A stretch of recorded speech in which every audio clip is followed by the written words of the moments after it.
All right, welcome back to the Bachelor Life Coach podcast. Today, I'm going to be talking about season 24, episode 6 of The Bachelor. And this is kind of a special show today because if you have been watching the show, you know that there were not one but two episodes this week. And I had my previous guest, Kristen McClellan, on for episode 5. And now here we are, episode 6. And, I decided going into this process that at some point I was going to need to do a solo show. And where I picked up this idea is in doing research for the podcast, I listened to Sarah Mikatel's Podcasting Step by Step, which is an amazing podcast on getting started with podcasting. And she said, hey, if you have hosts or guests on a regular basis, I want to challenge you at some point to do a solo show because it's really easy to hide behind your guests and highlight their brilliance and highlight everything about them and hide behind your questions and hide behind just having somebody with you all the time. And so I feel kind of nervous even saying this, but today I just decided I'm going to do this episode 6 solo. And I think this goes a little bit deeper for me than just doing a solo podcast episode. Is one of the reasons I wanted to do this podcast in the first place is because I am employed as a coach for another coach. And it is super easy in that capacity to hide behind somebody else's work and to show up and teach everything that they teach, but let them do that scary part of putting themselves out there, putting their name out there on a regular basis. And I could see where that was going for me. And I said, hey, you know what? I think for me, being a little bit more visible and putting myself out there to be vulnerable is important to me. What could I do to help me with that? And, you know, at some point I just had this idea to do the Bachelor, couple the Bachelor up with life coaching and, having this situation where I had to reach out to strangers that I don't know to interview and putting together a podcast, working together with my husband on this podcast, sharing stories, all that good stuff. And so a big part of this for me is to not hide behind somebody else and to do this thing on my own. So know that this is super scary for me. I'm probably more nervous to do this episode than I have been for the other ones. And I think it's a good thing. I think it's good to dare ourselves to do things on a regular basis because that's what helps build our self-confidence. And so that's what we're doing today. And, it's funny because I actually see this theme come up a lot in The Bachelor itself. I feel like I'm growing as a human, just as we see all of the people on the show, specifically Peter growing. We see him from being super confused and indecisive. And up until now, especially on this episode, we see him being a lot more decisive and making decisions that make him feel uncomfortable. So I'm right there with you, Peter. I'm feeling all the feels. It makes me want to eat all the foods. And I am definitely learning and growing and all the things that I had wanted to do in this process by doing this podcast. So anywho, that's a look behind the scenes of what's going on here. Let's go ahead and jump right into the show recap. So we have the cast traveling from Costa Rica to Santiago, Chile, where initially we catch up with them and all the ladies are sitting around a table having drinks, which is fun to see them out in the wild, right? Usually they're just cooped up in a house. And Peter comes up and he says, hey, Hannah Ann, do you want to go on a date with me today? And of course she says yes. They go on this date where they have this disgusting moment where they're smashing food in each other's faces. And when I thought it was cake, I was like, maybe this is okay. But when Hannah Ann says it's a hot dog, I was just so grossed out. I was like, okay, guys, this has gone next level for you. And they have this lovely little date walking around the town. And then later that evening, we have a scene that I'll coach on later in this episode where Peter accuses her of, well, not really accuses her, but just points out that she's giving him perfect answers all the time and how he wants to see behind that a little bit. He ultimately gives her a rose, but again, we'll talk about this scene later. We move on to a group date, which is super fun. Probably one of the more fun group dates I've ever seen. The group of them get together and get on set with a telenovela. And my favorite part of this is Kelly. So they have almost all of the women on this date looking like their typical sexy self. And here we have Kelly cast as the role of Pedro or Peter's grandmother. And she's in this muumuu with a wig on, and she's just like living it up. I think most of them would have been appalled. They would have been so cranky about this, but Kelly just like embraces this, and she finds a way to make out with Peter, even though she's supposed to be his grandma. She has the best line. She says, "Incest is best." And then she also calls herself a gilf, which is like a grandmother I'd like to fantasy suite with. So that was great. I related to Kelly here because I too would be the one that would be most likely to dress up in the ridiculous costume and, you know, do my all on that. That's just like my personality to probably not be the sexy nurse, but to be the dowdy grandmother. So I related to Kelly on this. It made me love her even more. Um, we have the after party where Peter decides that Victoria P is not someone who's going to be his wife. He sends her home, and Madison, someone he could see as his wife, gets the group date rose. From there, we have a one-on-one date with Victoria where they're hanging out with horses, which made me want to go like pet horses and other adorable animals, specifically mini animals. And they have their one-on-one date and their after party where Peter gets kind of tough with Victoria F too. He's like, "Hey, how are you feeling? How things are going? I'm super serious about this." And Victoria F expresses her doubts and then retreats. She freaks out, and Peter then freaks out. And they have this whole moment where he's just not really quite sure what to make of all this. She's not quite sure if she should stay, but ultimately they come together. She answers enough of his questions correctly, I guess, and he gives her the rose. From there, we thought we were going to be going into a rose ceremony, but really what happens is we have a date card that shows up that says, "Tammy and McKenna, enough is enough." And Peter wants to bring together Tammy and McKenna and discuss the drama they've been going through on a two-on-one date, which always spells instant death for me. I'm like, none of these people are what Peter wants. Obviously, both of them are going home at some point. Uh, Tammy goes home here, but then we have a rose ceremony later where then Peter sends McKenna home. Like, she had high hopes after that two-on-one she was going to stay, but he ultimately decides that no, she's going to go. In a surprise move, Sydney goes home. I wasn't expecting that, but Peter ultimately is deciding he's not seeing a lot of people as his wife, so he sent her home. And we are left with 6. So we have Madison, Victoria F, Hannah Ann, Kelsey, Natasha, and Kelly. So we're getting down to the final 6. I think we started out last week with 12. Now we have 6. I mean, hometowns, fantasy suites, meeting the family, it's all right around the corner, which is pretty crazy to me, like how quickly this is moving. I think pretty crazy to Peter as well.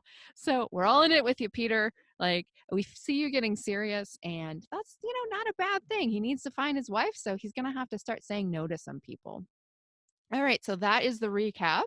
And now it's time to go into those 5 coachable moments. So again, I'm doing this solo today. So if you hear me talking to myself, it's just because I like to talk to myself and I don't have another human here. So let's go in, let's coach, and let's go into scene 1. So let's go back to that scene with Hannah, Ann, and Peter. They go on a one-on-one date, and in the evening portion, Hannah, she has some pretty cringeworthy lines here. Like, I, I, I, I get the impression that Hannah Ann has been practicing in the mirror for some time. She knows at some point she might go on this one-on-one date with Peter.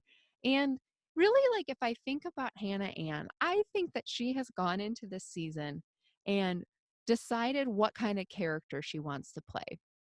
So she said, okay, we have Peter. How is he going to evaluate me? How are the producers going to evaluate me? How is America going to evaluate me? And based on that self assessment, she has decided that how she's going to show up. And so she has all these like really Instagram worthy lines in this episode. But the one that made me cringe the most, but was pretty fun, is Hannah Ann says to Peter on their date, "So many people stay in the shallow waters of life, and you'll only catch minnows in the shallow waters. And for me, I'm like, let's go deep. Let's not stay superficial." So Peter plays along for a couple minutes, like who knows how long exactly, but in editing, it's a couple minutes. But then a few minutes later, he leaves. And instead of saying all of the things to her, he says to his producer or whoever in his one-on-one like little interview on the side that he's frustrated. He says, "More than anything, I want to know what she's feeling, and she's not showing me that. I'm questioning if we have a deep enough connection. It's a shame because there's a ton of potential with her, but this need to be perfect. This need to have perfect answers. I don't want that." So here we have him assessing the situation, seeing this perfection. And he's also been questioning whether Hannah Ann at 23, who says she's never been in love before, he's like, could it be possible that she could be ready for me? And so he's really looking for evidence here. Like, I feel like he's feeling attracted to her, but he's like, do I even have enough to go on here to be with her? And so here we have this moment where Peter has walked away, which is typical Peter fashion. And, we don't see exactly what's going on with Hannah Ann, but, 5 minutes later, she trots out to where he is and, she's crying. So who knows what's going on for her? But she says to him, like, I've been so good about smiling through this, and I've gotten to the point where I can't smile through it anymore. It's just so hard. And this is what Peter claims he wants to hear. He says, "This is what I want. I don't always want the smiles, and I don't want you to feel like you have to give the perfect answer all the time." So here we see then Peter giving her the rose. This is apparently what he wanted to hear. But I think it's important to go back and look at, like, why was she showing up like this in the first place? So like I said, she is evaluating herself going into this, and she's creating this character and her responses and her actions based upon what she thinks Peter and co want to see from her. And she wants to show up in this certain way. And so she ends up showing up pretty superficial. Like, I don't really know anything about Hannah Ann besides what I could find in her Instagram bio at this point. Like, I know where she lives. She lives in Tennessee. I know that she is a model, and I know that she likes to take pictures of herself. And I don't get much more than that here. And even after Peter gives her the rose and they say they have this moment, I'm still not seeing this.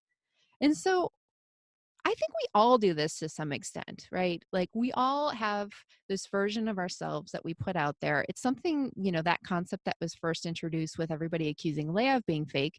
But I do think that we do this. And on a situation like this show where, there are cameras on you and people are going to be breaking down every word that you say on camera. Like, I can see why there would be this tendency to show up in a particular way, in this way that Hannah has. And so part of the evolution here is being willing to be yourself and risking the relationship, risking people not liking you. Um, because otherwise they're liking this version of you that is fake, that doesn't actually exist. And so here we are craftily characterizing ourselves in this way, thinking like, okay, if I really, really want Peter to like me, if I really want him to be, to give me this rose, then I have to show up in this certain way. And playing that role is draining. Like, when you show up as a version of yourself that's not you, that's when you feel the most tired. So, like, if you're in a social situation and you leave and you're just like, humans make me feel terrible, it's taking a step back and being like, well, human interaction can't make you feel terrible. It's what you're thinking about it. It's how you're showing up. And if you aren't showing up as your authentic self, as who you are, if you're putting on this act, then yeah, it's going to be a little bit draining. You're going to go home and feel drained because of like how you're showing up and how you're being in those situations.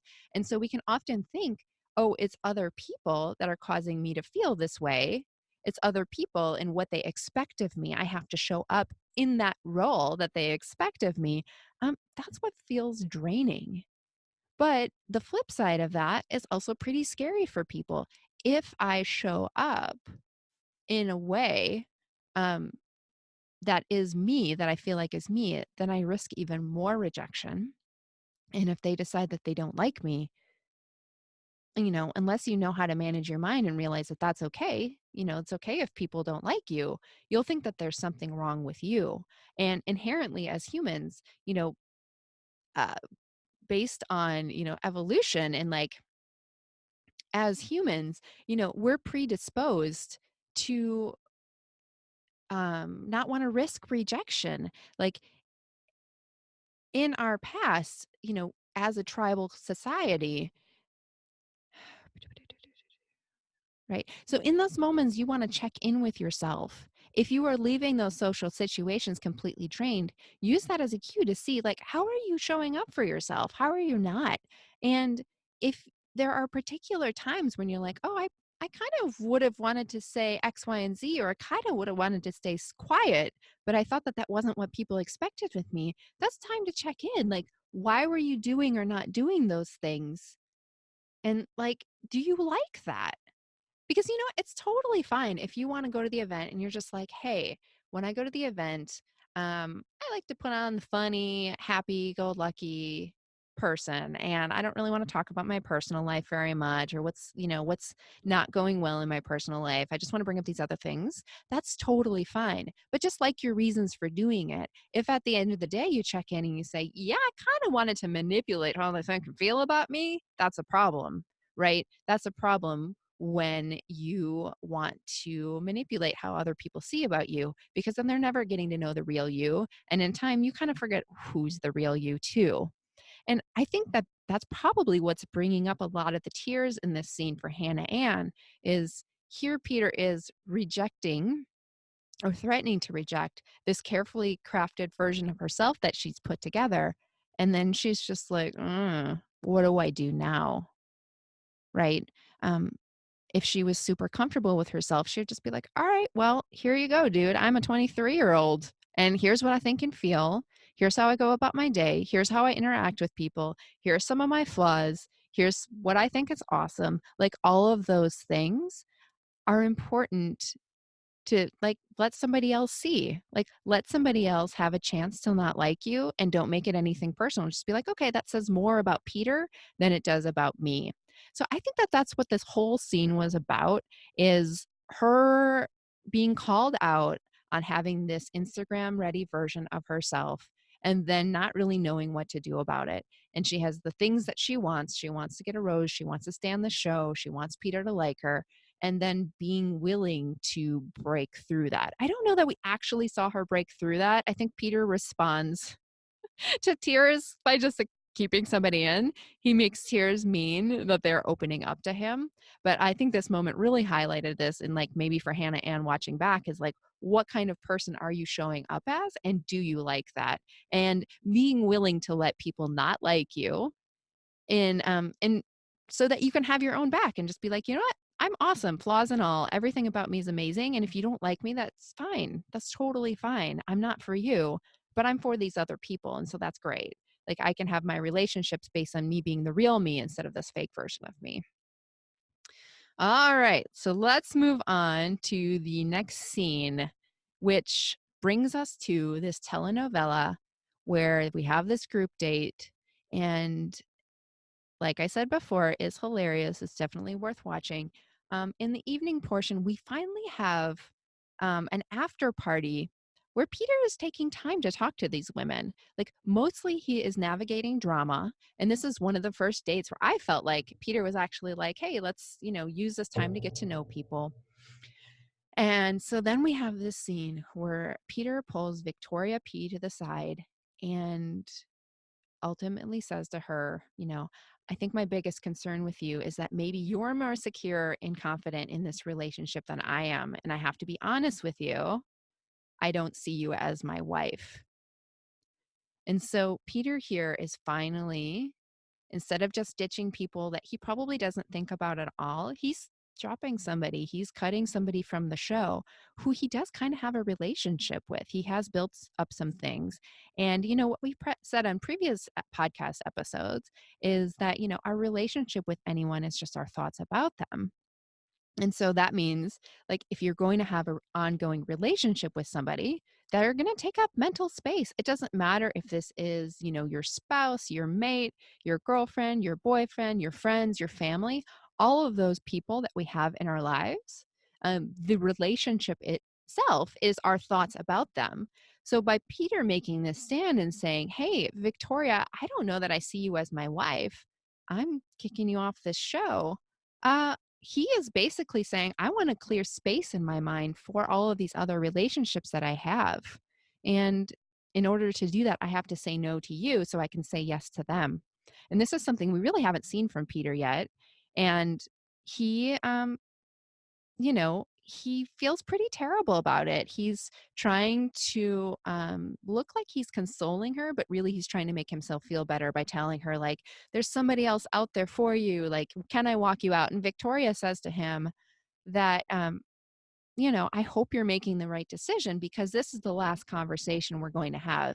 So she's made it very clear, like, hey, Peter, I hear you are ending things with me, but we're not doing that Alea thing where you bring me back because you're uncertain. Like, this is it. So if this is your decision, this is the decision. And up until now, I think Peter was really worried that he would have regrets about sending people home. There's a fear on missing out on relationships he thought he could have had.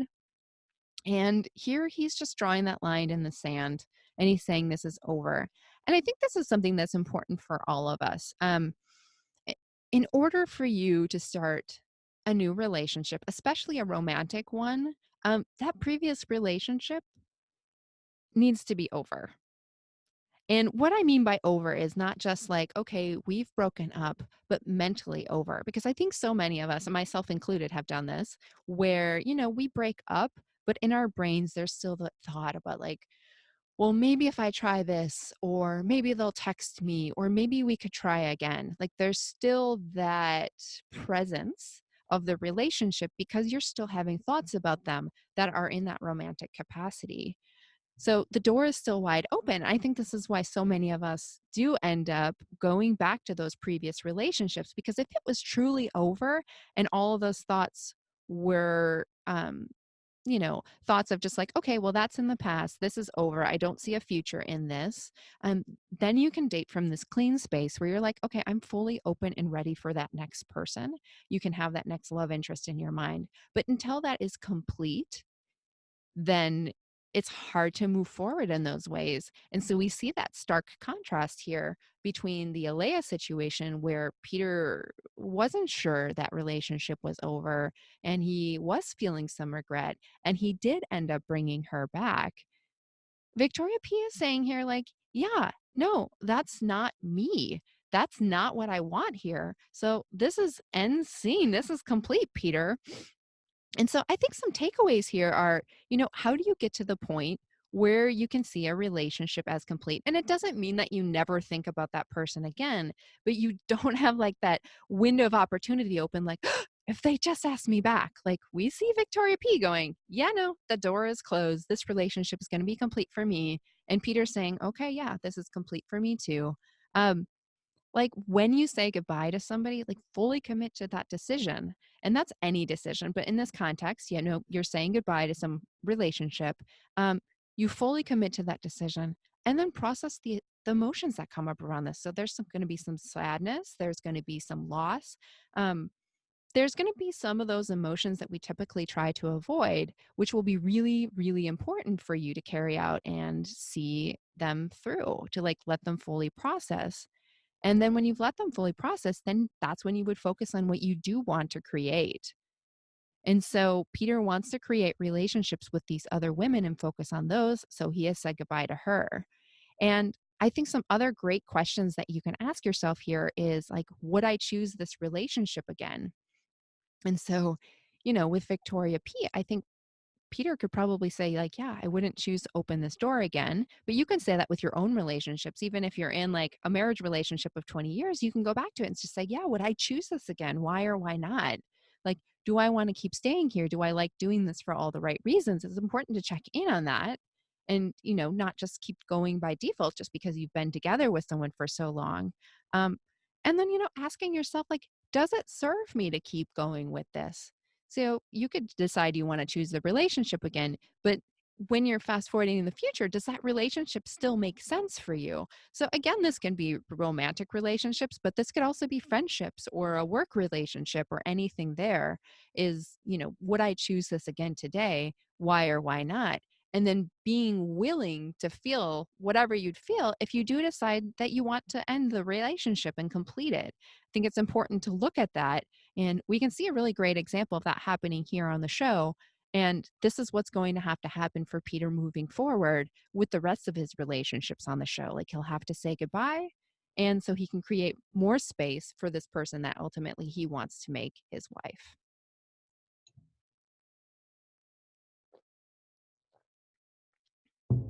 All right. So let's move on to Coachable moment number 3, the drama continues. This time with Victoria F. We've ended things with Victoria P, but we still have Victoria Fuller. And she and Peter um, go on their second one-on-one date, and they meet up with a horse trainer that teaches them all about relationships. And I think what's interesting going into this is that Victoria just assumed that this one-on-one date means that Peter is second-guessing things and that maybe he has some doubts about her. And we find out pretty quickly from Peter is that that's not the case. He's actually having super strong feelings for her, and he wants to see, like, is this it? And I'm guessing that the wife card has been thrown in his brain, like, maybe this is my person. But what he needs to see from her here is that she's on the same page, and that's why he's called the second date with her. And this is a moment that comes across as really tough for Victoria F. We've seen throughout this show, she has a hard time with her own insecurity. She has a hard time with like her self confidence. And that plays out heavily in this scene. And right away, she and Peter are sitting down, and Victoria says, I really like you, but I think it's hard for me because I go back and forth so much. I'm trying not to get up in my head about the other girls. So part of this for Victoria is the process. Like, hey, he's dating all of these other women. But I think the other part of this is her. Like, do I want to be married? Do I want to fully commit to somebody? And she doesn't really know. And I think for her, what Peter wants for her is to open up to him in those moments. But here, the thing that she really would open up to him about is the thing that most fears him. And she knows that if she expresses doubt, well, then Peter might walk away because the thing he's most scared about is that somebody won't be fully committed and he'll get to the end and that she will walk away. And so, we see these scenes where she's telling Peter that she doesn't know why she's putting her walls up. And I think to me, what she's really scared of there is maybe she could talk to him about the doubt, but she's scared to talk to him about it because she's afraid to risk the relationship. And so we have this back and forth, back and forth. And, we get to the point where Victoria also says, like, I wish I knew where my own issues were so you wouldn't have to deal with them. It's not fair to you. And that's pretty telling there that Victoria kind of thinks that, like, hey, she has to go through all of these things on her own and she can't really put them on another person. So I think those walls that she keeps talking about putting up are lots of things, afraid to risk the relationship, but also thinking that, like, it's her responsibility to deal with her own issues and not put them on something else. And so that's keeping her from, being vulnerable with him. And if we look at this definition of vulnerability, that's the quality of state or being exposed to the possibility of being attacked or harmed either physically or emotionally. And so our primitive brains are designed to avoid this very thing. Like, she's like, danger, danger. Like, this is terrible. Like, I'm going to have to feel bad. Peter might walk away. So in order for her to move forward, she would have to be super brave with him. And she would have to be willing to say the things that might make him walk away. Um, So I actually had a recent example of this, and this example is actually interesting because it kind of goes for some of our points moving forward too. Is I coach with another coach. She and I go back and forth every week, and after our session last week, um, she coached me, and 2 days later, she sent me a text message that said sex there. No, text message. It was a text message where she pointed out that she had noticed a pattern for me in the way that I, was or was not processing emotions. And I got the text message and I was like instantly pissed off. I like immediately my brain was just like, how dare you coach me when I didn't ask to be coached by text message? Like, and I didn't want the text message. I didn't respond to her. I was like angry for several days. I didn't think she had done that. And then, like that was my response to the text message. And then my brain went to this place where it was just like, well, maybe I should get another coach. This is too aggressive for me. Right. Over a text message, which, if I take a step back, I know she totally sent it with love and was like, oh, I found out this thing. Let's talk about it. Right. So I sat with this a few days and like I knew that it was more about me than her. And, we can see this with Victoria F. This is more about her than Peter. But what I did in that moment is I used that as a cue to check in. I was like, okay, I'm not really pissed at Elizabeth. Like, this isn't about her. It isn't about a text message that she sent. Like, what's going on with me? Like, what is this all about? Like, I did that check in that Victoria really isn't doing. And I realized that this was all about me.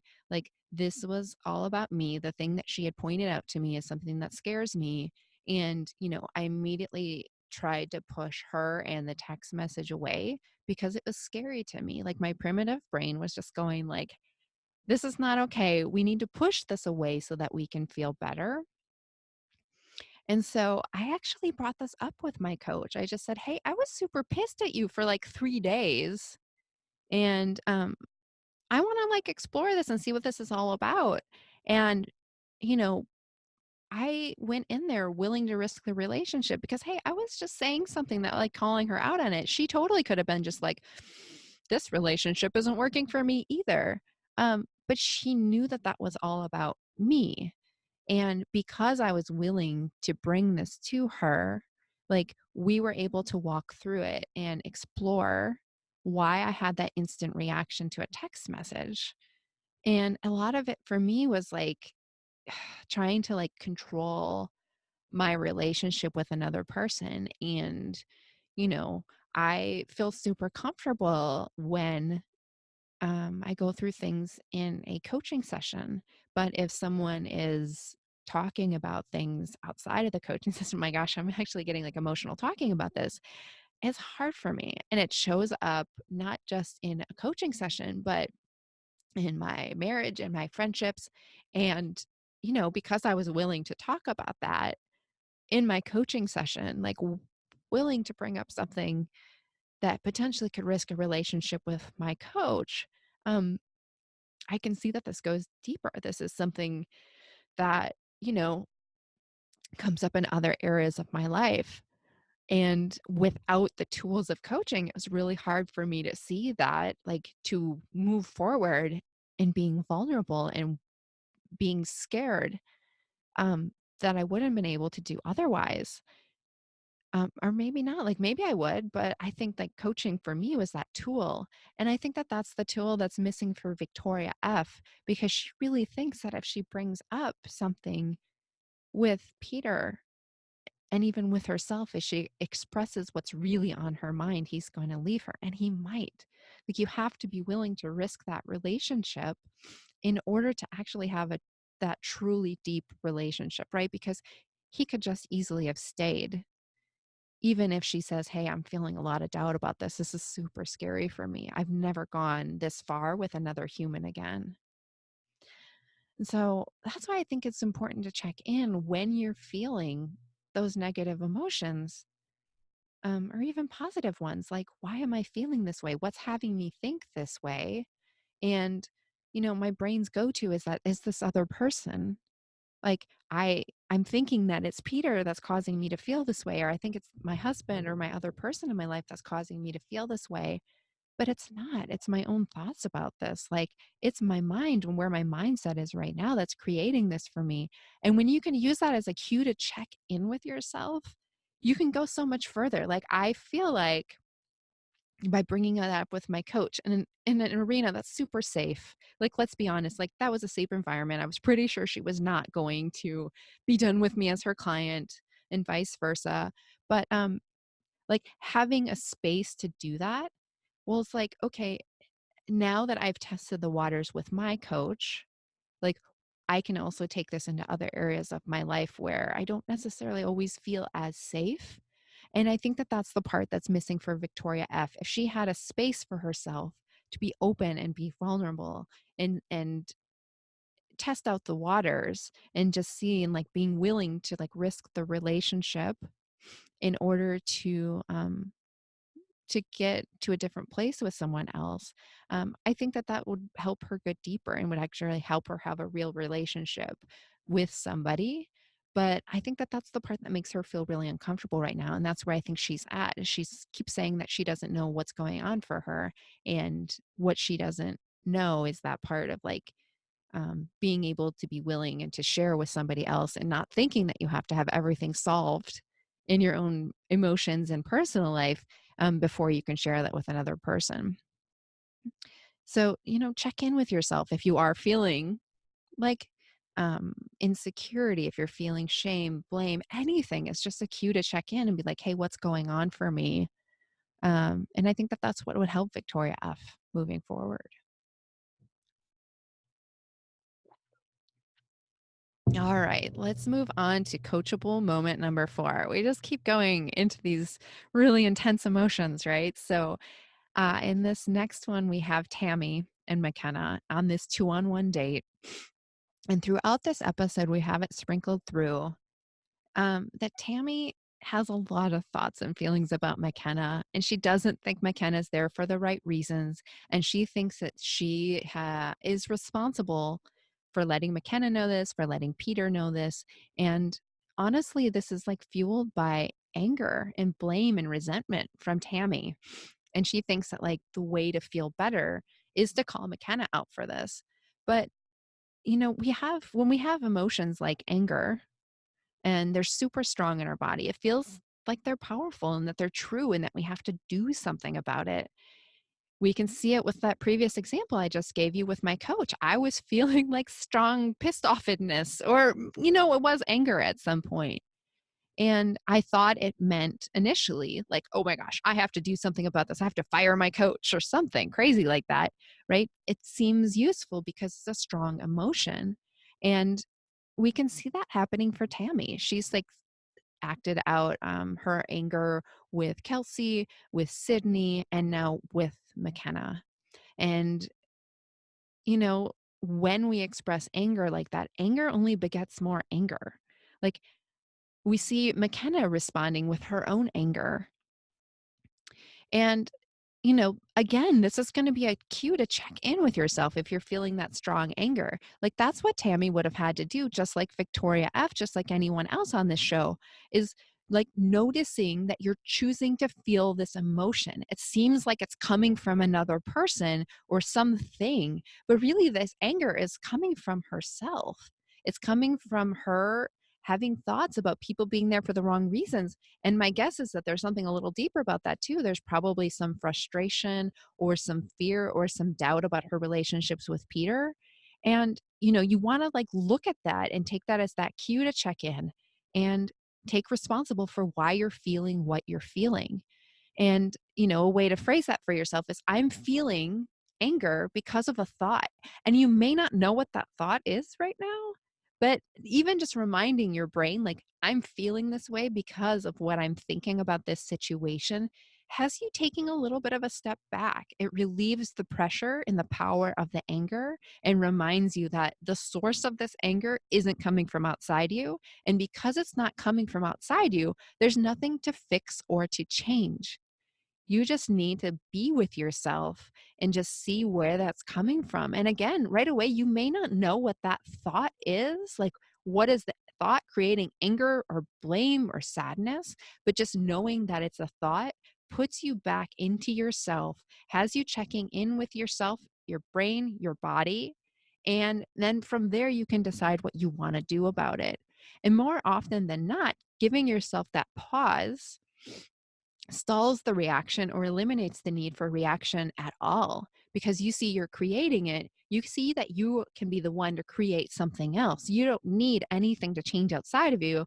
You know, Tammy doesn't need McKenna to leave to feel better. She doesn't need Peter to say anything to feel better. She can just be like, oh, I'm mad because of what I'm thinking about all of this situation. And it seems necessary for me to react. But really, this is time for me to explore what's going on in my own brain. And so if she were to take that step back, she could look further and be like, okay, what else is this really all about? You know, and that's something that you saw with my example too. Like I got that text message, I felt mad. And then I asked myself, like, hey, what is this really all about? And we don't really know what this is about for Tammy, but we know that it's something else besides McKenna being McKenna, because McKenna's neutral to her. She's not good or bad until Tammy has a thought about her, and her thoughts are what are creating her feeling of anger. Um, so asking yourself, what else could this be about, can start opening the door. And then from there, then you can start exploring and doing, your own self-coaching, like writing out on a piece of paper, what are all my thoughts about what's happening here? Like, what do I think this is all about? What else could this be about? And it would give Tammy the sense of this chance to get to know herself better rather than, going on this vigilante justice for Peter's heart. And, which totally distracts her from any sort of relationship with Peter. Ultimately, he sends her home. He sees her as a source of drama, not as a potential wife. And so I think it's important to do that. It's important to do that. It helps you be more vulnerable with yourself and potentially more vulnerable with the people around you. And yeah. Yeah. So on that note, let's head to scene number 5, moment number 5, continuing with the Tammy and McKenna thing.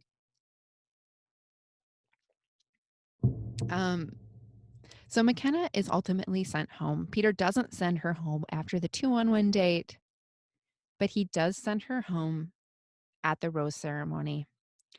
And, McKenna is upset about this, understandably. She really, really wanted this relationship with Peter. We see this throughout the whole season.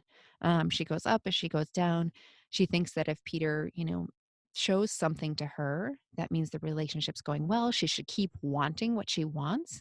And when she doesn't see it, and what we see in this last episode is, you know, when she's finally not asked on a one-on-one date and Victoria F gets a second one, she makes that mean that he doesn't see anything in her and that it may be time to leave. She packs up her bags. She wants to go. But Kelsey convinces her to stay, or maybe McKenna convinces herself to stay, give it one more day. She has a great date with Peter, and we see that her thoughts change. She said, this is a sign I needed. I'm glad I followed my heart and didn't say goodbye. I feel like Peter finally sees me. And so she bases what she wants based on what she sees outside of herself.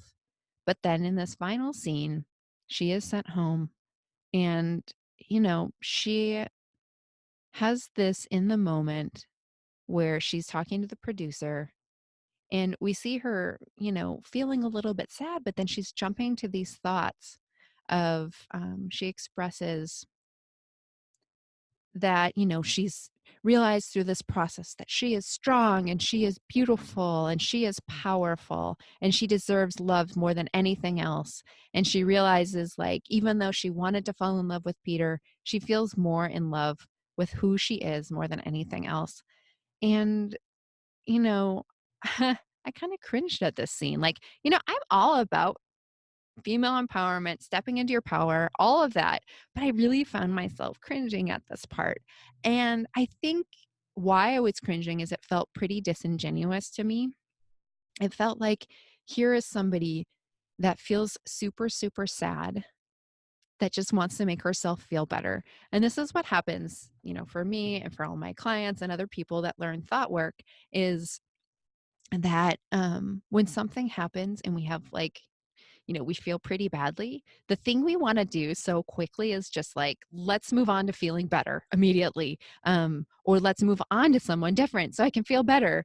And we want to move on to these new thoughts and this new mindset too fast because we think that that's what's going to make us feel better. We want to skip over the part where we feel like crap and go to the part where we feel happy again.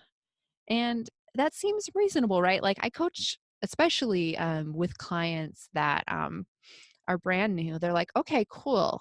So you're telling me I can change my thoughts. So let's change them immediately. Let's fix this immediately. I want to feel better. And they skip over the part where they feel sad, where they feel hurt, where it just doesn't feel that great because that feels like something's gone wrong. Like when we feel negative emotion, we're like, we shouldn't be feeling this. Let's feel better. Let's do something, right? And that's when we're starting to cover things up with food, with alcohol, with another person. What we don't realize is that the hurt is still there. It may not be super conscious, but it's still there, right? McKenna really, really wanted Peter. She wanted to be in a relationship with Peter.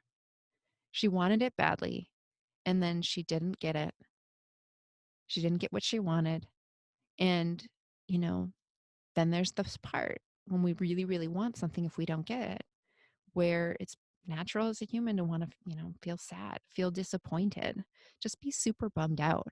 If we skip that part where we process the emotions, our brain thinks that what has happened is that reason that we felt so terrible is because something outside of us made us feel that way. And our brain and our bodies remember how terrible it is to want something really, really, really badly and then not get it. So my guess is after this, McKenna's going to think that the reason that she felt bad was that it was Peter not choosing her. But really what made her feel bad is what she made it mean that he didn't pick her. And my guess is that like, okay, I'm not going to be seen. I'm not heard. I'm not all of these things. We don't really see this on the camera, but I'm just going to put two and two together that like, she's going to make this mean that she's not good enough or she wasn't enough for him or something like that. But she goes immediately to these new thoughts. I'm a strong, powerful woman. No one can stop me. And she misses that part where she processed the emotion. And so what happens for all of us, or not all of us, like a lot of us, is when we don't process the emotion, we make it the wanting's fault that we felt terrible. So we made it wanting to go for that guy or wanting to go for that job or wanting to make a certain amount of money and not getting it. We make it the fault of wanting that we feel so terrible. So the next time that we go to want something in our lives, we back off a little bit. We're like, hey, remember that last time when I really, really wanted something and I didn't get it? That felt terrible. So let's reduce the goal or what we want so that we can reduce the risk of feeling terrible. And if you didn't process those emotions before, that's going to seem like it's the solution. Like if we just don't want anything, then we'll never feel terrible again. But we feel like we forget that like the flip side of that is that we never get anything awesome in our lives. Like we never go after anything great. And I see this come up with my clients all the time. People I work with, they get to this point where they're just like, well, I just don't know what I want anymore.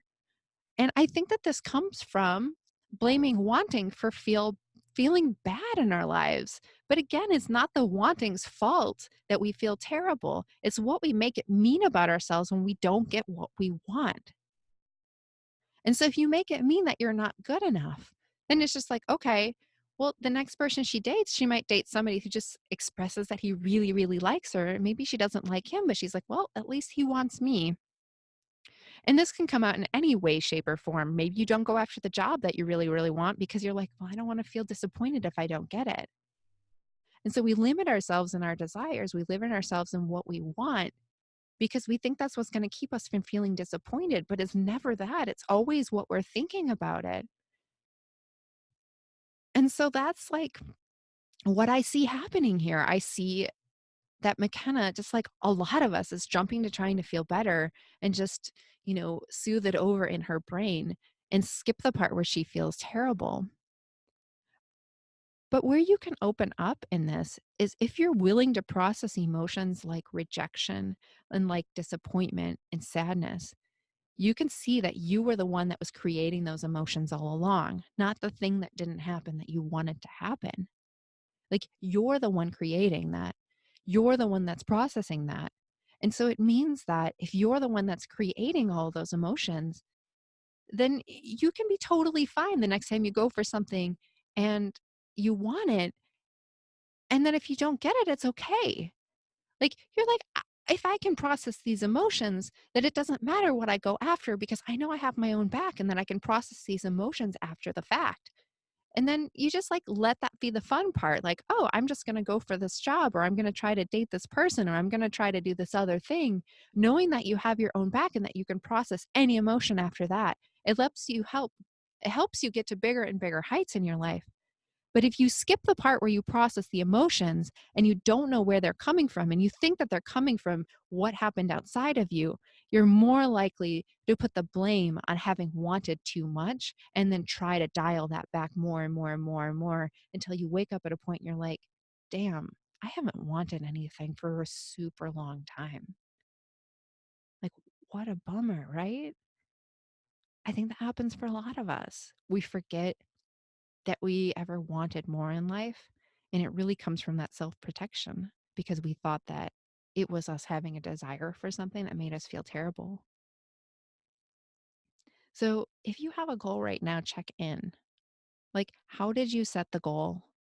Like, was it from a place of self protection? Like, did you set the goal too low because you thought, like, okay, if I don't set it too high, then I don't have to feel as disappointed. So that could be anything. That could be like your goal weight, the amount of money you want to make in your business this year, like any sort of things. And if you don't have a goal right now, check in on that too, because that could mean that you're freaked out about what could happen if you do set a goal and you had feelings. All of those are worth checking in on. And if you do have a super big goal right now, I would check on that too and just be like, okay, why am I going after this thing that could scare the crap out of me? Right? Because it's like you're obviously at a place in your life where you know that you can have your own back somehow. You'll figure that out if you don't get what you want. And I think it's important to know that part too. And I think for that, for McKenna, like I think it comes with experience and self awareness. And there's some level of her that is a little bit self aware. But I hope she doesn't skip the part where she processes the emotions and realizes that, like, hey, this doesn't have anything to do with Peter. The reason I feel bummed out right now is because I let myself have this super big goal. I didn't get it. And now what? So that's our 5 moments for today. Thank you for joining me and being with me on this solo show. It was scary slash fun slash exciting to put together. Um, We'll be back next week with another guest. Super excited about that. And we're about halfway through on The Bachelor. So this has been an amazing journey so far, friends. So have a great week, and I'll see you in a few days. Bye.